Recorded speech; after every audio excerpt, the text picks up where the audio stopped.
Hello friends. भारतीय अर्थव्यवस्था चीन का विकल्प बनने को तैयार। भारत को वैश्विक स्तर पर तेजी से मिल रहा समर्थन। भारत की लगातार बढ़ रही आर्थिक डेवलपमेंट के कारण सभी सहमत हैं कि आने वाले समय में भारत ही ग्लोबल लेवल पर चीन की जगह लेगा।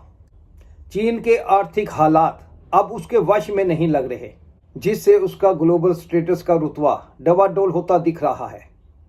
गौरतलब है कि पिछले 2-3 दशकों में चीन से अधिक किसी अन्य देश ने तीव्र प्रगति नहीं की है। 1990 के दौर में वैश्विक जीडीपी में चीन का हिस्सा मात्र 2% था, जो 2021 में लगभग 20% के स्तर तक पहुंच गया। लेकिन अब उसमें गिरावट का दौर शुरू हो गया है। कुछ लोग इसका श्रेय अमेरिका को देते हैं, जिन्होंने कोरोना काल के बाद अमेरिका की तेजी से आर्थिक रिकवरी को देते हैं, तो बाकी विश्व की कुछ अग्रणी अर्थव्यवस्थाओं को देते हैं, जिनमें भारत सबसे ऊपर है। भारत के अलावा वियतनाम, इंडोनेशिया, मैक्सिको, पोलैंड की अर्थव्यवस्था को भी देना उचित समझते हैं।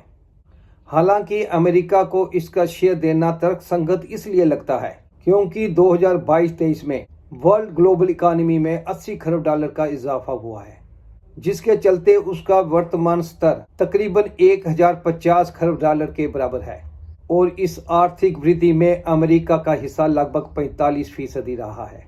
ये अपने आप में वर्ल्ड लेवल में अमेरिकी बादशाह को दर्शाता है। हालांकि भारत का वर्तमान ग्लोबल जीडीपी में हिस्सा लगभग 4% के बराबर है और भारत के घरेलू बाजार के चलते उसकी लगातार बढ़ती इकोनॉमिक ग्रोथ के कारण सभी सहमत हैं कि आने वाले समय में भारत ही ग्लोबल ग्रोथ में चीन की जगह लेगा। इन सब के बीच चीन को अभी हारा हुआ नहीं समझा जा सकता, लेकिन ये भी एक सच्चाई है कि चीन के वर्तमान आर्थिक हालात के पीछे का मुख्य कारण अमेरिका से उसकी अनावश्यक व्यापारिक प्रतिस्पर्धा है।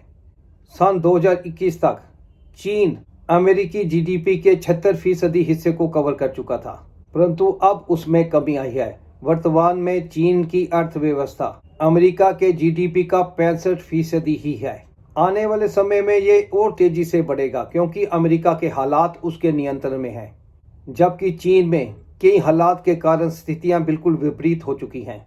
इसका एक मुख्य कारण चीनी प्रशासन का ग्लोबल स्केल पर अहंकारी रवैया।